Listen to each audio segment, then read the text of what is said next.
Doctor Yunus বলেছে যতগুলো মাদ্রাসা মসজিদ আছে তাদের সমস্ত কারেন্টের বিল ফ্রি, এবং সেখানে 1 সেপ্টেম্বর থেকে যতগুলো গেম আছে, ফ্রি ফায়ার থেকে শুরু করে যত গেম, সেগুলো নিষিদ্ধ করেছেন।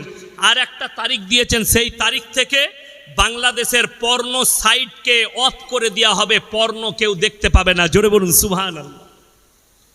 বড় কষ্ট লাগে। আমি তেনাকে দোয়া দেবো, সাধুবাদ দেবো। ছাত্র আন্দোলন জীবন দিল আবু সাইদ যুগ্ন, এদের কি শহীদ বলা যাবে? যদি সে দেশের স্বার্থে, দিনের স্বার্থে যদি জান দিয়ে থাকে এবং সে যদি মুমিন ব্যক্তি হয়, অবশ্যই তিনি শহীদ। একজন ইমানদার যদি দেশের জন্য প্রাণ দেয়, তাকে শহীদ বলা যাবে। বাংলাদেশে বন্যা